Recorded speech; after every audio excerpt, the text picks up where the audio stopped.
September 14th, 1944. 14:30 hours. Peleliu Island. Staff Sergeant Garrett Thorne stood at attention in Captain Malcolm Driscoll's command tent. Outside, the temperature had climbed past 112 degrees. Inside felt hotter. Thorne was 32, California. Camp Pendleton marksmanship instructor before the war. He'd taught optics, trajectory, the physics of killing at distance.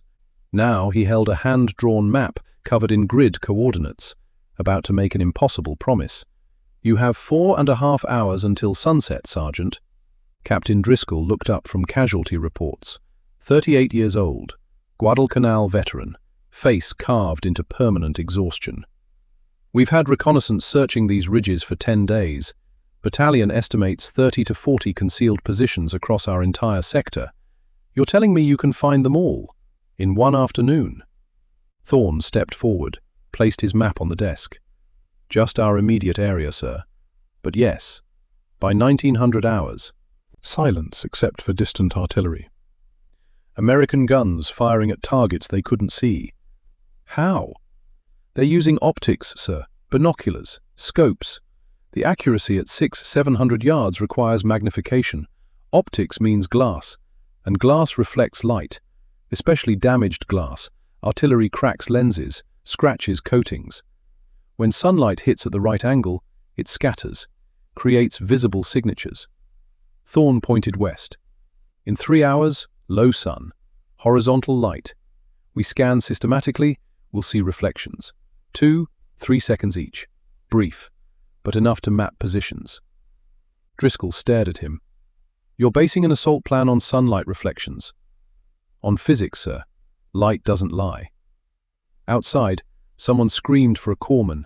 Another casualty. The invisible enemy claiming another victim. Driscoll looked at the casualty list. 7 names in 3 days. "Tomorrow at dawn, we assault. With or without your intelligence. If we go in blind, I'm looking at 50 casualties." "You're telling me you can change that?" "Yes, sir." "If you're wrong, Sergeant, those 50 Marines die with bad intelligence, because I trusted you." Thorne met his gaze. "I'm not wrong, sir." 5 seconds of silence. Driscoll nodded once. "You have until 1900 hours. 6 hours earlier. 0847 hours. The same coral ridges, the same invisible enemy." Thorne crouched behind limestone, binoculars pressed to his face. 3 days pinned down, 7 Marines dead. Corporal Martinez, Private Henderson, Lance Corporal Wu, Thompson, Davis, Miller, Rodriguez. Names, faces, bodies in bags. And he still couldn't see where the fire came from. His father had been a surveyor, taught young Garrett to read terrain, measure distances by eye, understand how light moves through space. All that knowledge, all that training, and nothing. The sun climbed higher. Early morning light swept across the slopes. Then, a flash. Brief. 2 seconds. From a rock face marked as cleared. Thorne froze. What was that? Not muzzle flash. Different. Sharper. Like, there, again, a glint of light, reflecting off something smooth. Glass. His heart rate kicked up. Years of optics training clicked into place. Every observation post needs a way to see out. Optics, binoculars, scopes, all require glass. And glass cannot hide from light. Artillery had been pounding these ridges for 10 days. Concussion, debris, that damages equipment, cracks lenses, scratches coatings. Damaged glass doesn't reflect cleanly. It scatters light in multiple directions, visible longer, from wider angles. Thorne lowered the binoculars. His hands shook. If every position had optics, and optics meant glass, and damaged glass scattered light, then systematic observation at the right time of day would reveal flashes, brief signatures, markers pointing to concealed positions. It was so simple. He checked his watch. 0847 hours. The same conditions would occur this evening. Low sun from the west. Horizontal light. If he was right, they could map every position in one afternoon. He moved toward the communications dugout. 3 men waited there, men with specific skills. 0915 hours. Corporal Wyatt Brennan, 28, Montana hunting guide, face weathered by years outdoors, eyes that rarely blinked. Lance Corporal Vincent Kellerman, 24, Chicago, thin-framed, photographer's assistant, understood light like musicians understood rhythm. Private Elias Ashford, 20, Boston, Harvard mathematics dropout, brother missing in Europe, saw patterns others missed. Thorne spread his map between them. For 3 days we've taken fire from positions we can't locate. I figured it out this morning. He pointed at the ridges. They're using optics for precision targeting at range. Optics means glass. Glass reflects light, especially damaged glass from artillery. This afternoon, low sun will hit every position facing our lines. We scan systematically. We'll see reflections. Brennan leaned forward. Like spotting deer by eye shine, dawn or dusk, you can't see the deer, but their eyes catch light. That reflection tells you exactly where they are. Exactly, Thorne said. Kellerman nodded. Golden hour photography. Low sun hits surfaces at angles that don't exist at midday. Glass becomes visible. Ashford was already writing calculations. Optimal sun angle, approximately 20 degrees above horizon, 1600 to 1900 hours. 3-hour window. If we divide terrain into grid sectors, he looked up, we could scan the entire ridge in one afternoon. Thorne felt relief flood through him. They understood. Brennan, you've got observation skills from tracking game. Kellerman, you understand light angles. Ashford, you'll compile data. Mark every sighting. Look for patterns. He checked his watch. 09:15.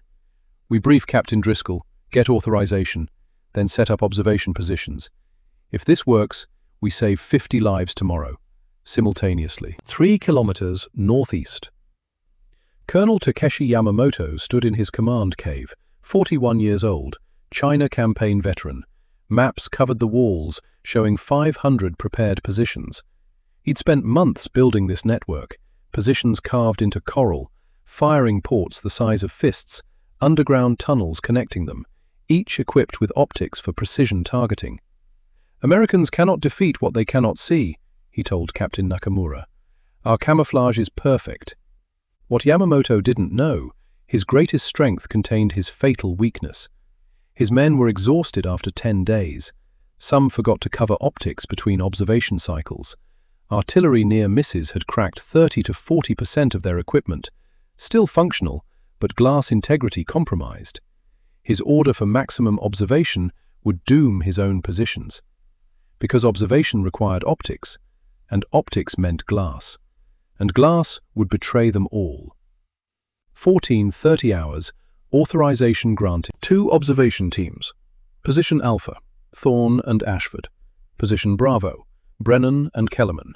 Grid system established, sectors assigned, communication runners positioned. The sun hung hot, 114 degrees. But Thorne's attention was absolute. He settled into his observation point. Natural depression behind limestone, good cover, clear view of 600 meters of ridge. Ashford beside him, notebook ready, map spread between them. Thorne raised binoculars, began scanning grid India, left to right, slow, methodical. Nothing yet. Light still too high. 14:37 hours. The light began to change, sun drifting west, horizontal rays sliding across the ridge face. This was it. He keyed the radio. Bravo team, beginning systematic scan. Brennan's voice. Bravo copies. 14:41 hours. Grid Kilo. A flash. Brief. 2 seconds. Contact. Grid Kilo. 200 meters. Glass reflection. Ashford's pencil moved. Kilo 7. Marked. 14:45 hours. Grid Lima. Another flash. Contact. Grid Lima. Lima 4. Marked. 14:49 hours. Grid Mike. Flash. Contact. Marked.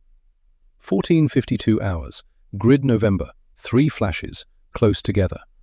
Multiple contacts. Cluster formation. The radio crackled. Brennan. Alpha Bravo has multiple contacts. Grids Charlie and Delta. 4 signatures. Copy. Mark and continue. The sun descended. The angle improved. Horizontal light, perfect for catching glass. Reflections appeared everywhere. 1507, Grid Oscar, 2 positions. 1518, Grid Quebec, 3 positions. Radio traffic increased. Brennan reporting from northern sectors. 1522, Grids Echo and Foxtrot, 5 positions. 1539, Grid Golf, 6 positions within 50 meters, heavy concentration. By 1545, 37 marked positions. Ashford counted, recounted. Combined total, 56 positions. 56, halfway through the scan window. Thorne continued, eyes burning, sweat stinging, but he couldn't stop. 1601, Grid Romeo, 4 positions. 1628, Grid Tango, faint signature. 1639, Grid Uniform, 3 positions. The count climbed. 60, 70, 80. At 1724, Ashford stopped to count. Sergeant, 83. 2 more grids remaining. 1729, Grid Victor, 2 positions. 1738, Grid Whiskey, final grid, 2 signatures. Thorne lowered binoculars, took a long breath. Sector complete. He keyed the radio. Bravo, final count. Pause. 34 unique sightings. 6 overlap with your sector. Thorne calculated. 87 plus 34 minus 6. Ashford had been cross-referencing, eliminating duplicates. Accounting for overlap, 87 unique positions. 87. Thorne stared at the map covered in red dots, clusters, individuals, but a clear pattern, a network. Battalion estimated 30 to 40 total. He'd just found twice that in one company area. He checked his watch. 1747. Still over an hour until his deadline, but the light was fading. Further scanning would yield nothing. Time to report. He gathered his map. 87 positions marked, each one a concealed enemy that would have killed Marines tomorrow. Would have, because now they knew. He looked at Ashford. Let's go tell the captain. They moved toward Driscoll's CP. The sun descended. Long shadows stretched across the battlefield. Behind them, on the ridges, 87 Japanese observation posts continued their watch, unaware they'd been seen, unaware their optics had betrayed them. Tomorrow would be different. Tomorrow, the invisible enemy would learn what it felt like to be seen. 1830 hours. Driscoll's command tent. Thorne stood at attention, map in hand. 87 red dots. Driscoll studied it in silence. 2 full minutes. Finally, 87. Yes, sir. Battalion estimated 40 total. You found twice that in our sector. Yes, sir. Driscoll looked at the positions. Some clustered so tight they almost overlapped. If you're right, if even half these are accurate.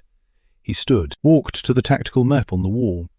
Tomorrow's assault plan had called for advance across Grid Gulf, straight into the cluster. 6 positions within 100 meters. The casualty estimate of 50 suddenly seemed optimistic. He turned back. If you're right, this changes everything. Yes, sir. And if you're wrong? Thorne met his gaze. Then we waste artillery on rocks. But, sir, the physics doesn't lie. Glass reflects light. Damaged glass scatters it. Those signatures weren't random. They correlated with sectors where we've taken most casualties. I'm not wrong. Driscoll looked at the map, at the reports, at Thorne. Then he called out, "Get me fire support coordination. Now!" He turned back to Thorne. "We're restructuring the assault around your intelligence. Precision artillery on 87 coordinates. H-hour moves to 0830. 45-minute bombardment." He paused. "If this works, you'll save 50 lives, maybe more." His expression hardened. "But if it doesn't, we've revealed our plan with a bombardment that accomplishes nothing. They'll know where we're coming." The weight landed on Thorne like physical pressure. "Understood, sir. Get rest. Tomorrow we find out if you're a genius or if I made the worst decision of my career." Thorne saluted, left the tent. Outside, the sun touched the horizon, temperature finally dropping below 90. He looked back at the ridges, at 87 positions mapped in 4.5 hours, 87 flashes of light that would save American lives, or condemn them, Tomorrow would tell. But tonight, the invisible enemy remained invisible to themselves. They didn't know they'd been seen. They didn't know their glass had betrayed them. They didn't know that one sergeant understood physics better than their commander understood concealment. 87 positions, one afternoon, the impossible made real. 1830 hours, September 14th, 1944. The light inside Captain Malcolm Driscoll's command tent had taken on golden quality of approaching sunset. Shadows lengthened across canvas walls. Outside, heat was finally breaking, temperature dropping toward 90 degrees. Thorne stood at attention, the map in his hands. 87 red dots marked across its surface. Behind him, Brennan, Kellerman, and Ashford waited, silent, each man understanding the weight of this moment. Driscoll sat at his field desk. Casualty reports still scattered across its surface. Names of 7 dead Marines. Preliminary list for tomorrow's assault that projected 50 more. 50 names not yet written. 50 families not yet notified. 50 lives hanging in balance of whether Thorne's map was accurate. Driscoll looked up. "Show me." Thorne stepped forward, spread the map across the desk. His hands left sweat marks on paper. For a long moment, Driscoll said nothing. His eyes moved across the map, counting, calculating, understanding. 87 positions. Some clustered, some isolated, but all marked with same careful precision. Grid coordinates, distance estimates, brief notes about reflection characteristics. Position Charlie 7. Bright flash, intact optics, 200 meters. Position Golf 14. Scattered reflection, damaged glass, 340 meters. Cluster with Golf 12 and Golf 16. Position November 9. Faint signature, possibly greater distance or minimal damage, 420 meters. Each notation clinical, each mark representing a Japanese observation post that would have killed Americans tomorrow. Driscoll's finger traced patterns across map. His jaw worked. The silence stretched. Finally he spoke. 87. His voice was flat, controlled. "Yes, sir. Battalion intelligence estimated 30 to 40 positions across our entire sector. You're telling me you found twice that in just our company area?" "Yes, sir." Driscoll leaned back. Chair creaked. He looked past Thorne to 3 men standing behind him. "You all saw these positions?" Brennan stepped forward slightly. "I personally observed 36 signatures, sir. Corporal Kellerman confirmed each one. Sergeant Thorne's team observed the remainder. 8 positions were visible from both observation points. We cross-referenced to eliminate duplicates." Driscoll's eyes moved to Kellerman. "You understand light, reflection. Could these be natural formations, quartz, mineral deposits catching sunlight?" Kellerman chose his words carefully. "Possible, sir. Maybe 10% could be false positives. Quartz can reflect at certain angles. But the pattern we observed, brief signatures, 2 to 3 seconds, scattered reflection characteristics consistent with damaged glass, that's not typical of mineral formations. Natural crystal reflects more consistently. What we saw matches degraded optical equipment." Driscoll turned to Ashford. "You compiled data. Give me confidence level." Ashford opened his notebook, pages filled with calculations and grid coordinates. "Based on reflection characteristics, position spacing, and correlation with known engagement patterns over past 3 days, I assessed 90% probability that at least 75 positions are legitimate, maybe 5 to 10 false positives. But even conservative estimate puts confirmed enemy positions at 77 plus. He looked up from notebook. "Sir, the density alone validates theory. These aren't random reflections. They're spaced at intervals consistent with overlapping fields of fire, 30 to 50 meters apart in key sectors. That's not coincidence. That's designed defense network." Driscoll studied the map again. His finger stopped on a cluster in grid golf. 6 positions within 100 meters. That's a prepared kill zone. "Yes, sir." Driscoll's jaw tightened. He stood, walked to larger tactical map pinned to tent wall, overlaid Thorne's data mentally. Tomorrow's assault plan had called for broad advance across that exact sector, straight into that kill zone. The casualty estimate of 50 suddenly seemed optimistic. He turned back to Thorne. If you're right, if even half these positions are accurate, this changes everything. Yes, sir. And if you're wrong? Thorne met his gaze. Then tomorrow plays out exactly as planned, except we'll have wasted artillery shells on empty rocks while real positions remain untouched. But sir, he paused, chose his next words carefully. The physics doesn't lie. Glass reflects light.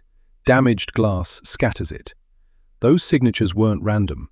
They correlated with sectors where we've taken most casualties. I'm not wrong, sir. Silence.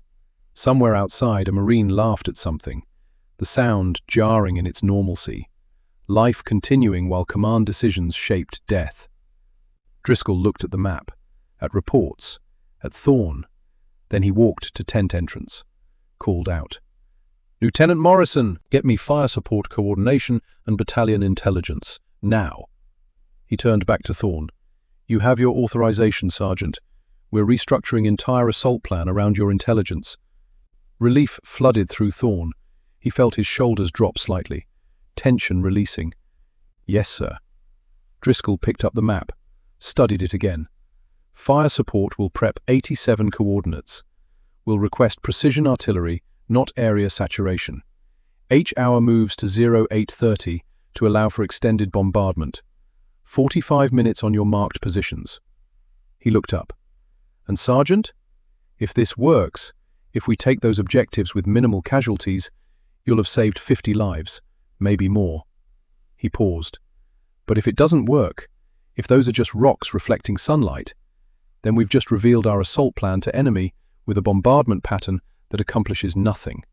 They'll know exactly where we're coming, and they'll be ready." The weight of that landed on Thorne like physical pressure. "Understood, sir." Driscoll nodded once. "Dismissed. Get some rest. Tomorrow we find out if you're a genius, or if I just made worst tactical decision of my career."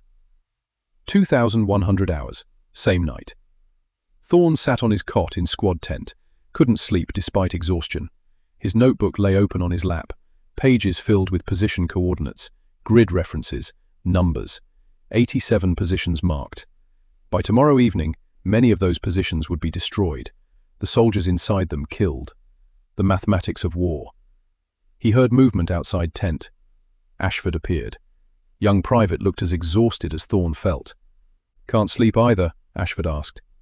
"No."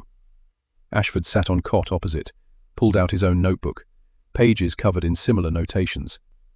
"I've been calculating survival rates, before we implemented technique versus after. If projections are accurate, we're looking at 60 to 70% casualty reduction." He looked up. "We're saving lives, Sergeant, measurably." Thorne nodded slowly. "And we're ending lives, also measurably." Ashford was quiet for a moment. "Yes." Silence stretched between them. Finally, Ashford spoke again, his voice softer. "My brother, the one who was missing in Europe. I joined up hoping I could balance scales somehow, do something that mattered." He gestured at his notebook. "This matters. What we're doing, it saves American lives, that's the mission.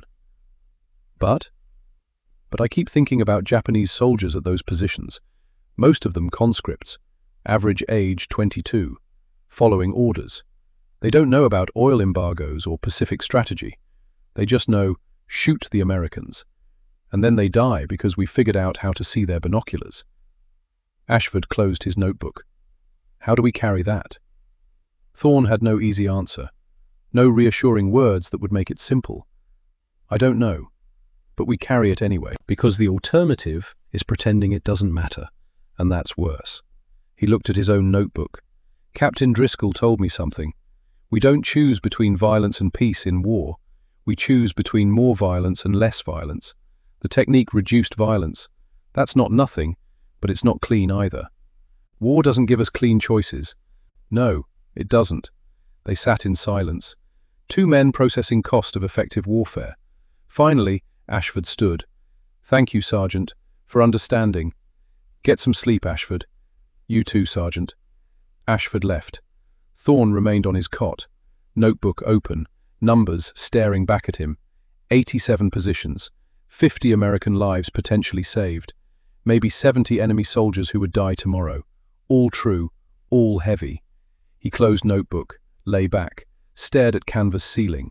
Tomorrow would provide answers.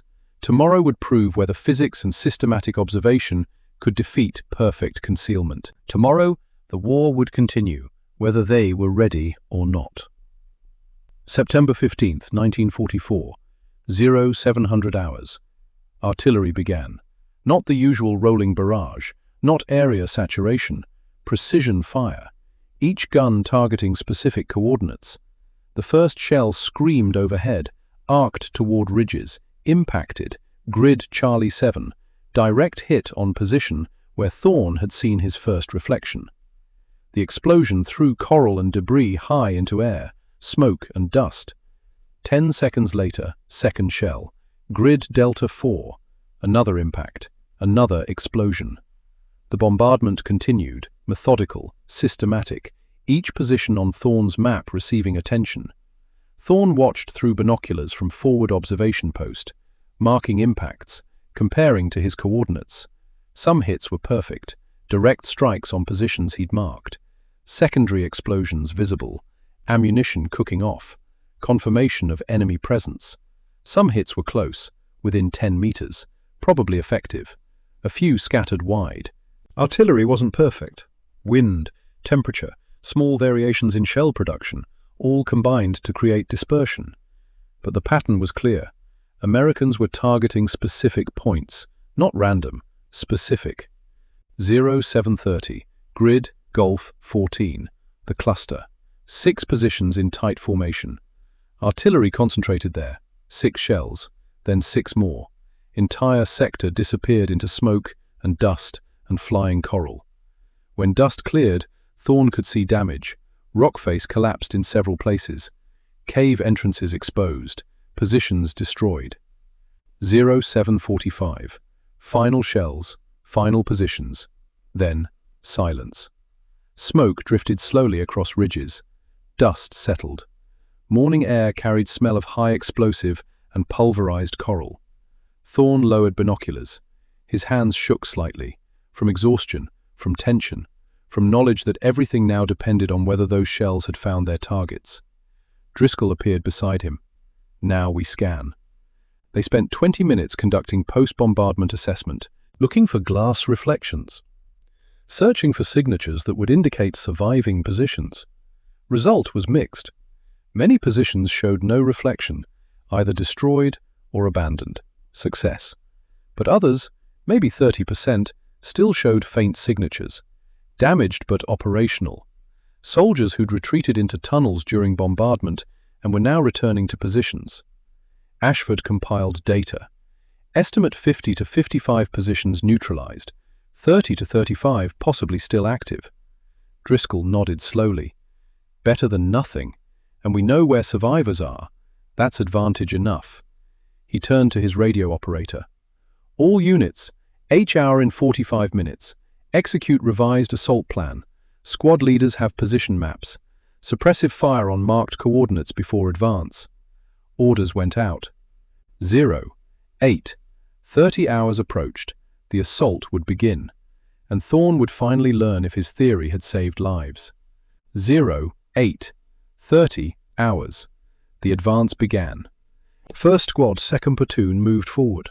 12 Marines, experienced, survivors of 3 days' brutal fighting. Men who'd learned to move carefully, to scan constantly, to expect fire from nowhere. But today was different.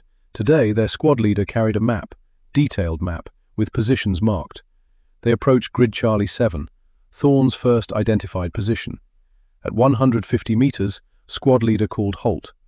BAR, suppress that position. Everyone else, find cover and watch. Browning automatic rifle opened up. 20 rounds. Steady fire directed at specific point on Coral Ridge, the point Thorne had marked on his map. At first, nothing. Just impacts on rock, dust and debris. Then, return fire. Muzzle flash from exactly where Thorne had predicted. The firefight lasted 11 minutes. American suppressive fire kept enemy position contained. 2 Marines flanked left. Grenades. Final assault. When they reached position, they found what Thorne had predicted. A firing port carved into coral, invisible from straight ahead, perfectly camouflaged. Inside, 2 Japanese soldiers, both dead, one from artillery, one from final assault, and binoculars, American-made, captured from some earlier engagement, one lens cracked in spiderweb pattern, anti-reflective coating compromised. Same binoculars that had reflected sunlight yesterday afternoon at 15:23 hours. Same reflection that had marked this position for destruction. Squad leader picked up binoculars, examined damaged lens, understood. "Smart bastard," he muttered, respect in his voice. Thorne figured it out. He marked position on his map. Red X, confirmed occupied, neutralized, 1 down, 86 to go. Pattern repeated across battlefield. Grid Delta 4, approached, suppressed, assaulted, confirmed occupied. 3 enemy KIA. Rifle scope with scratched lens found at position. Grid Echo 12, approached, heavy return fire, position survived bombardment. Suppression required 30 minutes. Finally cleared. 2 enemy KIA, 1 wounded, captured. German Zeiss binoculars found, military grade but 1 lens cracked. Grid Fox 9. Approached carefully. Squad leader skeptical. Position looked natural. No firing port visible. Suppressive fire anyway. No return fire. Assault team moved forward. Reached position. Empty. No tunnel entrance. No ammunition. No equipment. Just quartz formation that happened to catch light at right angle. False positive. Squad leader marked his map. Notation: no enemy presence. Natural formation. 1 mistake in 87. The advance continued. By 09:30, 12 positions cleared. 11 confirmed occupied. 1 false positive. By 10:30, 23 positions. 21 confirmed. 2 false positives. American casualties were minimal. 3 men wounded, none killed. Normally, by 10:30, they'd have taken 15 to 20 casualties, 5 to 7 KIA. The difference was knowledge, knowing where to look, where to suppress, where to flank. The invisible enemy was becoming visible, and visible enemies could be killed. 1300 hours, September 15th. Captain Driscoll stood at forward command post. Radio reports coming in from across battalion front. Position after position confirmed. Cleared. Secured. He marked his map with green highlights. Progress that had seemed impossible 3 days ago. His radio operator looked up. "Sir, all companies reporting similar results. Estimate 70 positions confirmed occupied and cleared. 15 positions destroyed by artillery. 6 false positives. Remainder abandoned or unoccupied." Driscoll did the math. 87 positions identified. 70 confirmed occupied, 15 destroyed before assault began. Success rate, 98.9%. Intelligence accuracy that was unprecedented. And casualties, he looked at medical reports. By 1300 hours, they'd advanced 800 meters, cleared most of Thorne's identified positions, secured terrain that had been costing them lives for 10 days. Casualties, 17 wounded, 3 killed. He compared to yesterday's casualty projections, the assault he'd planned before Thorne's map. Projected, 50 to 70 casualties, 12 to 15 KIA. Actual, 20 total, 3 KIA. The difference, 40 to 50 lives saved, 40 to 50 families who wouldn't receive telegrams, 40 to 50 men who would go home after war. All because a sergeant understood optics. Driscoll keyed his radio. "Get me Sergeant Thorne." 5 minutes later, Thorne arrived at CP, covered in coral dust, face streaked with sweat, exhausted but alert. Driscoll looked up from his maps. "Your intelligence was 98.9% accurate. 70 positions confirmed, 6 false positives, remainder destroyed or abandoned." He paused. "Casualties, 20 total. 3 KIA. Thorne felt something break inside his chest. Relief, validation, exhaustion. "Sir, without your map, we'd be looking at 50 to 70 casualties by now. 12 to 15 dead.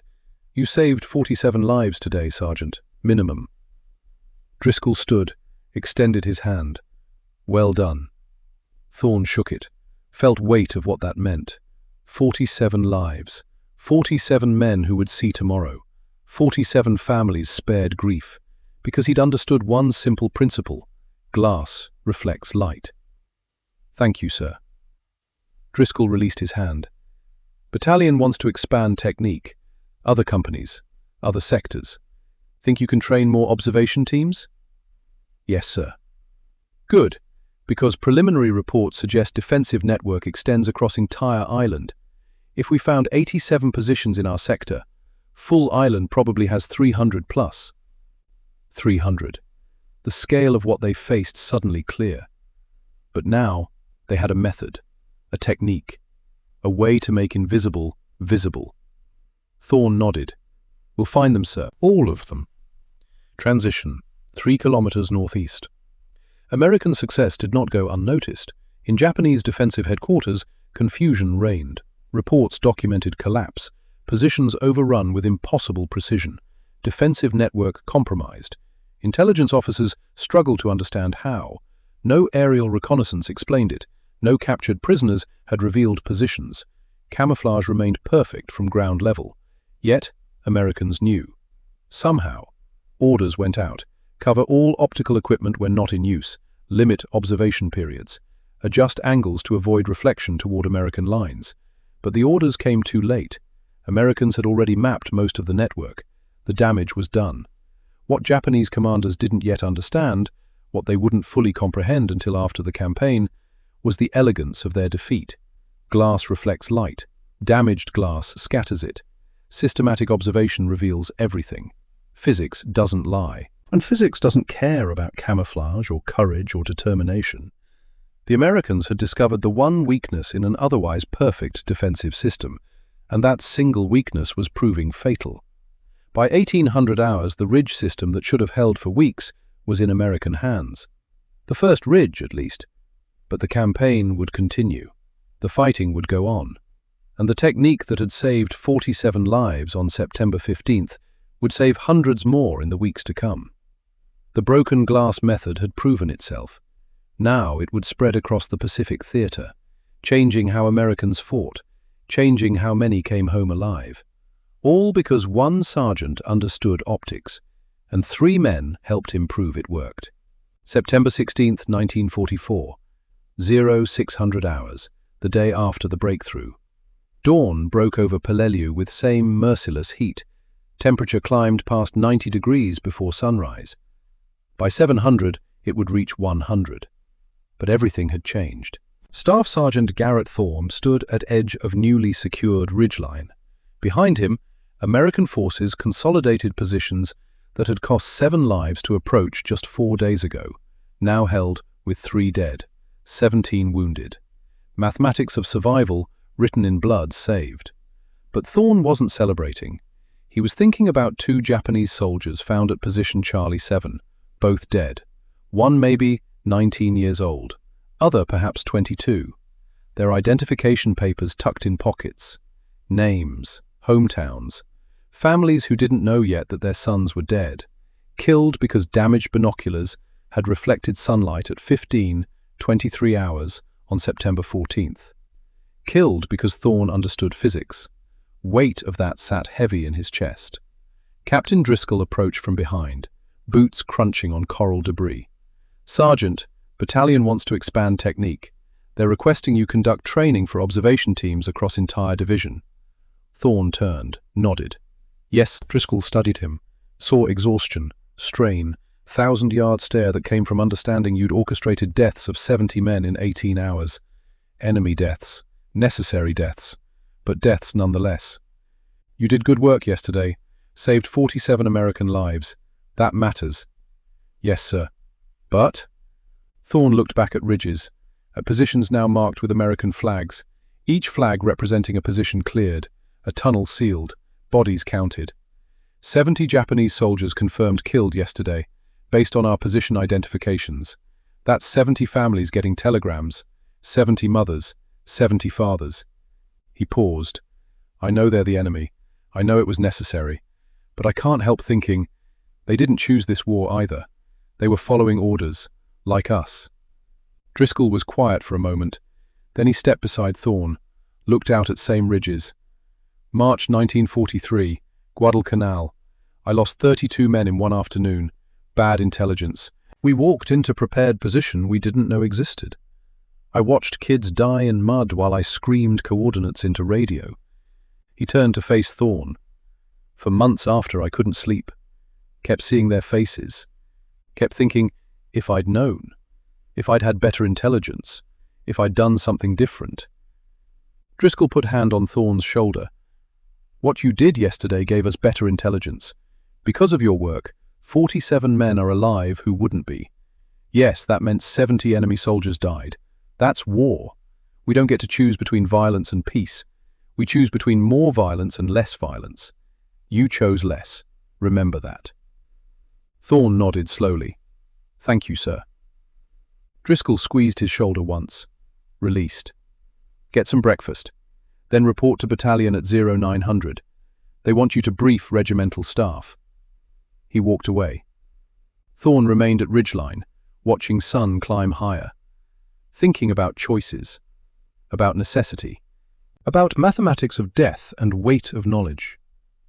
47 lives saved, 70 lives taken. Both numbers true, both numbers heavy. War didn't deal in moral clarity, only in consequences, and Thorne would carry both numbers for rest of his life. The technique spread rapidly over the next week. September 17, 1944, 1400 hours. Thorne stood before 8 squad leaders in hastily constructed briefing area. Canvas stretched over wooden poles, maps pinned to boards, binoculars laid out on field table. Men watched him with attention of soldiers who'd heard about yesterday's success, who'd seen casualty reports, who wanted same advantage for their own squads. Thorne picked up a pointer. Gentlemen, what I'm about to teach you is simple. So simple you'll wonder why no one thought of it before. He gestured at map. Enemy uses optics for precision targeting. Binoculars, rifle scopes.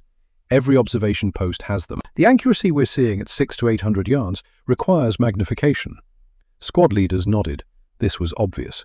Optics means glass. Glass reflects light.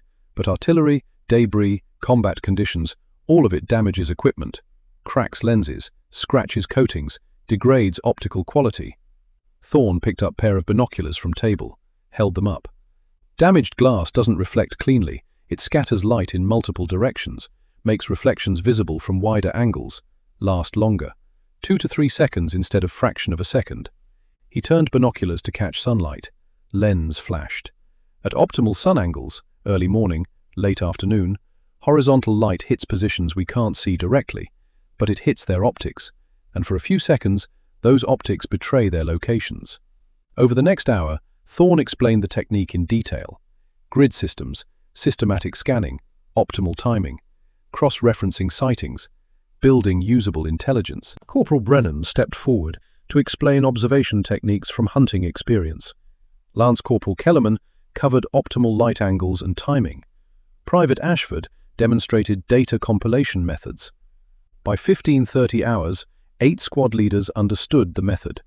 By 1700 hours, they'd briefed their own teams.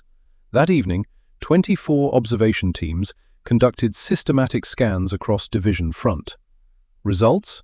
43 new positions identified. September 18th, 38 positions, 31 confirmed occupied. Casualties, 9 wounded, 1 KIA. September 19th, 52 positions, 44 confirmed. Casualties, 14 wounded, 3 KIA. September 20th, 29 positions, 23 confirmed. Casualties, 7 wounded, 0 KIA. September 21st, 26 positions, 19 confirmed. Casualties, 6 wounded, 1 KIA. Total for week, 188 new positions identified and cleared. Combined with original 87 from September 14th, 275 positions mapped across division sector. Casualty rate dropped 62% compared to previous week.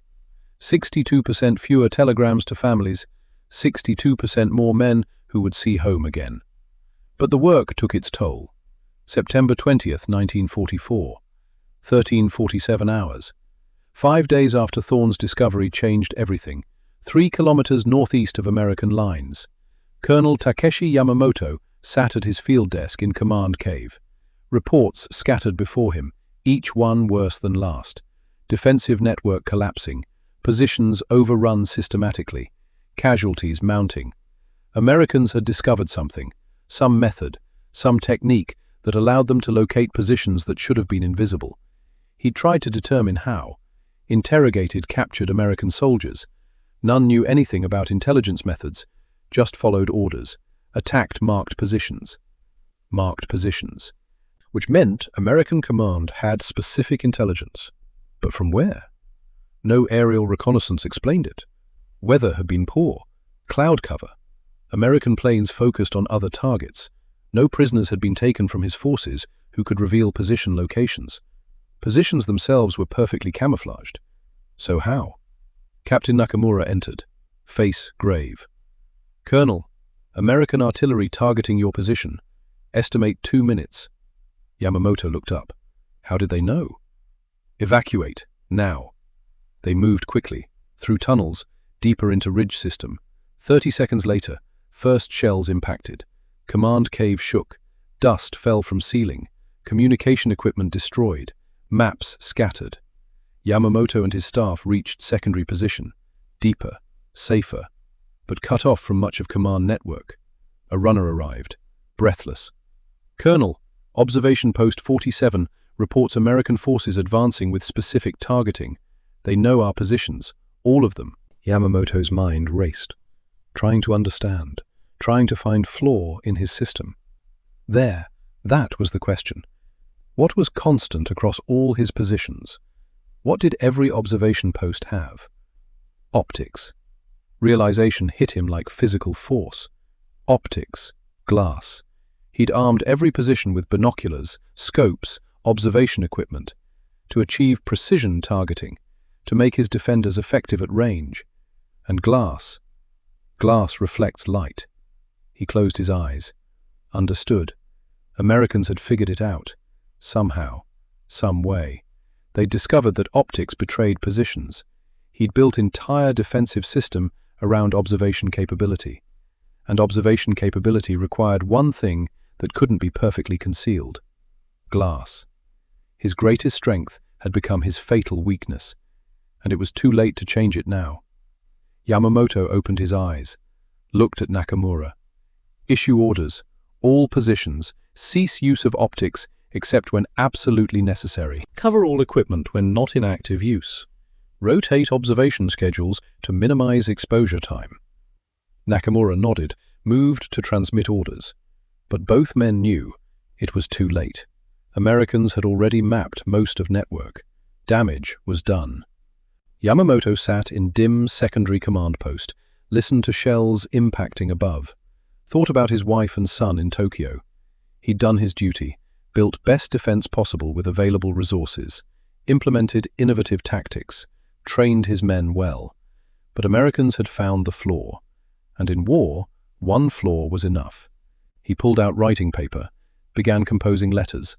One to his wife, one to his son, one to his commanding officer. If he survived this campaign, he'd mail them later. If he didn't, someone would find them and send them. Either way, his family would know he'd done his best. Sometimes, best wasn't enough. At 1412 hours, second artillery barrage began. This one targeted secondary position. Americans had found him again. Colonel Takeshi Yamamoto died at 18 hours on September 20th, 1944, age 41. Veteran of China campaign, tactical innovator, dedicated officer, killed by American artillery directed by intelligence derived from glass reflections. His letters were found 3 days later when American forces secured position. They were translated, filed in intelligence reports, and one of them, Letter to His Wife, would eventually be read by Garrett Thorne. September 23rd, 1944, 1000 hours, Battalion Intelligence Office. Thorne sat across from Captain Miller, intelligence officer. Between them, translated documents captured from enemy positions. Miller pushed one document across desk. Found this at command post secured 4 days ago. Letter from Japanese commander. Addressed to his wife. Thought you should see it. Thorne picked up translation. Read. My beloved Akiko, if you are reading this, then I have fallen in service to our nation. I do not know when or how, but I know the end approaches. The Americans have discovered a method to locate our positions. Our defensive network, which should have held for months, is collapsing in weeks. I do not fully understand their technique, but I know it is effective. I want you to know, I did my duty. I fought with honor. I protected my men as well as I could. But war is mathematics, and the Americans have changed the equation. Raise Kenji well. Teach him to value peace over glory. Tell him his father died far from home, but thinking always of family. I have no regrets about my service. Only regret that I will not see you or our son again. With eternal love, Takeshi.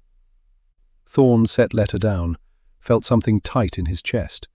He'd never known enemy commander's name, never thought about him as person with family, with wife named Akiko, with son named Kenji, just as Colonel Yamamoto, Takeshi Yamamoto, had never known names of 7 Marines killed before September 14th. Martinez, Henderson, Thompson, Davis, Miller, Rodriguez, Wu. War reduced men to mathematics, to grid coordinates, to casualty reports.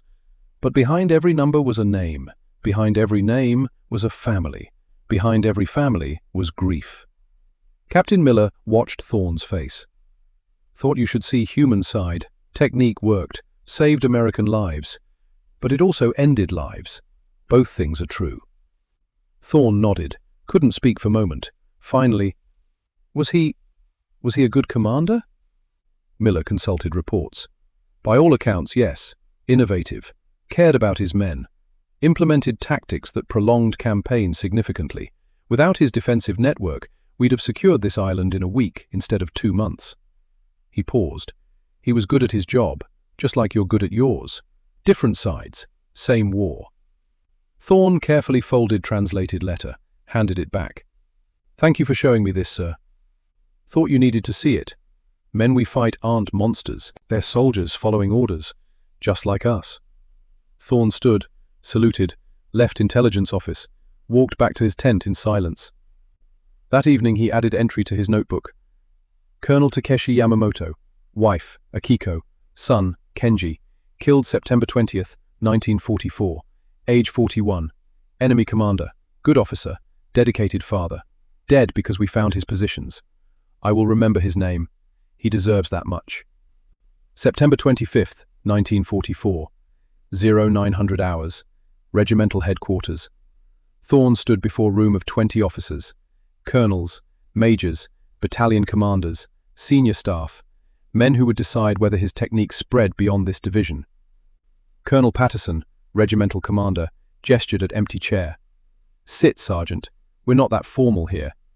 Thorne sat, uncomfortable in room full of senior officers. Patterson consulted notes. Staff Sergeant Garrett Thorne, Camp Pendleton marksmanship instructor before deployment, currently attached 2nd Battalion 7th Marines. Developed intelligence gathering technique designated glass reflection method by Division Intelligence. He looked up. In 11 days, your technique has identified 275 enemy positions. Confirmed accuracy rate 93%. Estimated American casualties prevented 150 to 200. Is that accurate? Yes, sir. Explain the method, simply. Pretend I'm a second lieutenant who doesn't know anything about optics. Thorne took breath, organized his thoughts.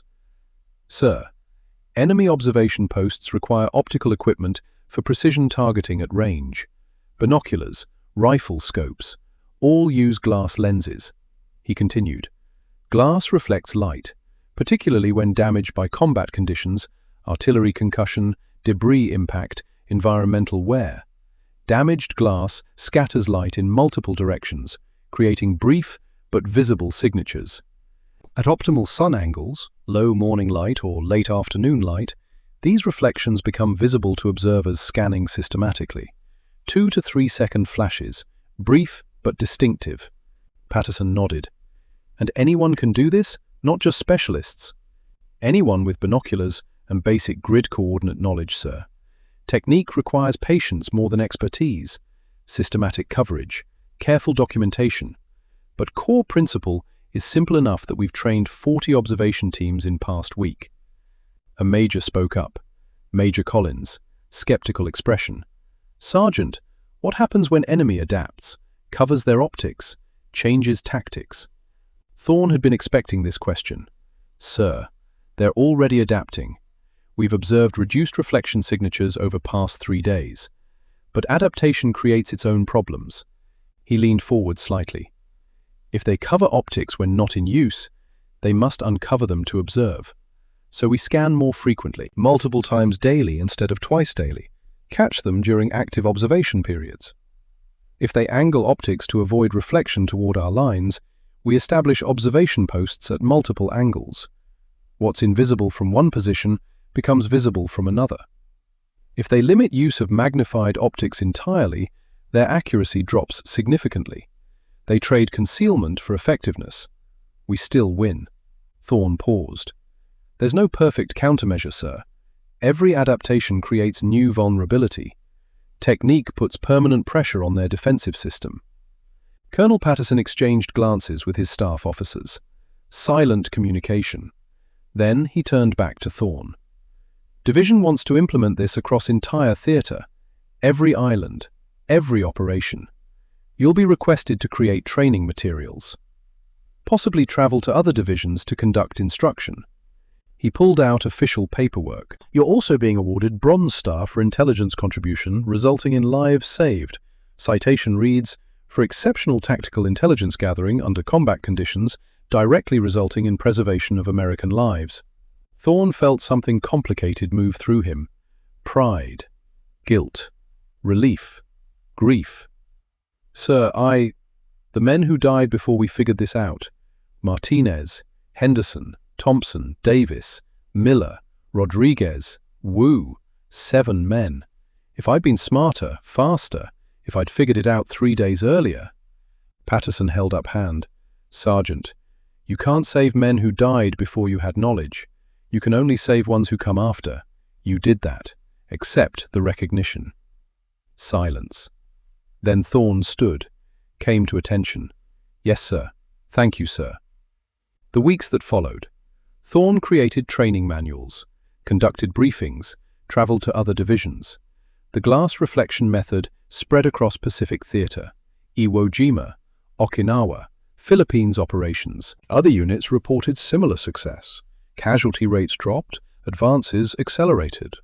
By war's end, military historians would estimate technique saved 300 to 500 American lives across multiple campaigns. 300 to 500 families who got their sons back. 300 to 500 men who saw home again. But also 600 to 800 enemy soldiers killed through improved targeting intelligence. Both numbers documented, both numbers real, both numbers heavy. Thorne carried them all.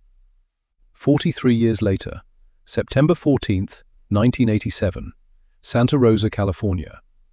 Garrett Thorne sat in his living room, 75 years old now, retired surveyor, widower, 2 children grown with families of their own. On television, PBS documentary about Pacific Campaign. Black and white footage, Peleliu, coral ridges, brutal fighting. Narrator's voice. Innovative intelligence techniques that changed how American forces approached island warfare. One such technique, developed by then Staff Sergeant Garrett Thorne, involved systematic observation of glass reflections from enemy optical equipment. His daughter Sarah sat beside him, watching her father watch his past. You never talked about this. Any of this. Thorne was quiet for a long moment. Didn't seem important. We did what needed doing. Came home, built lives. Dad, they're saying you saved hundreds of lives, changed military doctrine. This is important. He looked at her, saw her mother's eyes. Margaret had died 2 years ago. Cancer. He still missed her every day. I saved some lives, yes, But Sarah, I also ended lives. Lots of them. 500 Japanese soldiers killed because I figured out how to see their binoculars. Young men. Someone's sons, someone's brothers, someone's fathers. He gestured at television. Documentary won't talk about that. They'll make it sound like heroism, like glory. But it wasn't. It was necessity. It was mathematics. It was doing what had to be done so fewer Americans died. He paused. I don't regret it. It was right choice, but I won't celebrate it either, because for every American who came home because of my map, there was Japanese family that lost someone. Both things are true. Both things matter. Sarah took his hand. You did your duty. Under impossible circumstances, you should be proud. I'm proud of Americans who survived. I'm grateful I could help them. But proud? No. You don't take pride in killing, even when it's necessary. Documentary continued, showing maps, tactical diagrams, techniques spreading across Pacific.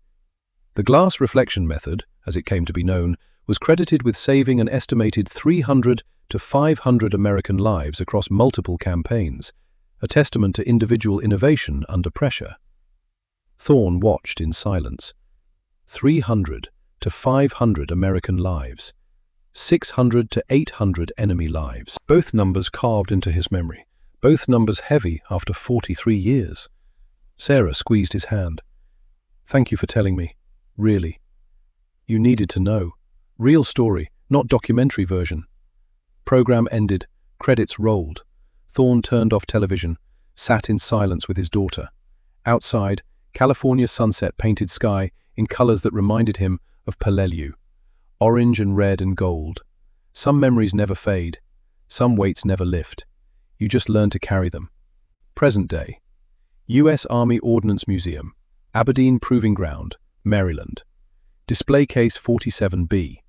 A pair of binoculars sits on black velvet. Military issue. World War II era. Well worn. One lens showing spiderweb crack pattern. The placard reads, Binoculars, U.S. Military Issue, used by Staff Sergeant Garrett Thorne, September 14, 1944, Peleliu Campaign. These binoculars were used to identify 87 concealed enemy positions in a single afternoon, utilizing a technique known as the glass reflection method. This innovation, based on the principle that damaged optical equipment reflects light in detectable patterns, changed American tactical intelligence gathering across the Pacific Theater. Estimated lives saved through application of this method, 300 to 500 American servicemen. Staff Sergeant Thorne, 1912 to 1995, never sought recognition for his contribution. When interviewed in 1987, he stated, "The real heroes didn't come home. I just did my job." This technique remains part of military observation doctrine today. Visitors pass by daily. Most pause briefly, read placard, move on. Some stop longer.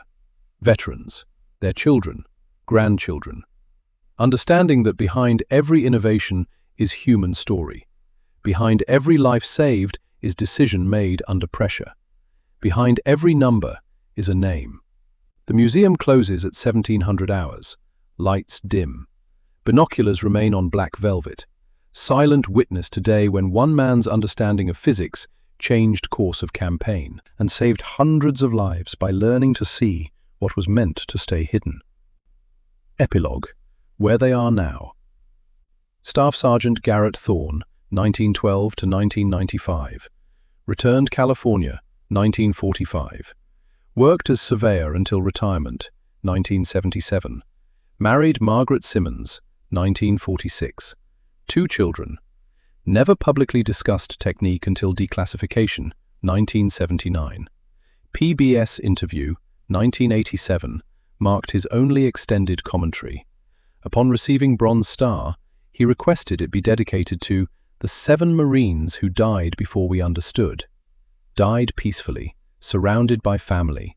His last words to his grandson, "Some knowledge comes too late. Make yours count." Corporal Wyatt Brennan, 1916 to 2003. Returned Montana, 1945. Continued work as hunting guide until age 78. known for exceptional ability to spot game before they knew they were there. Taught observation techniques to 3 generations of hunters.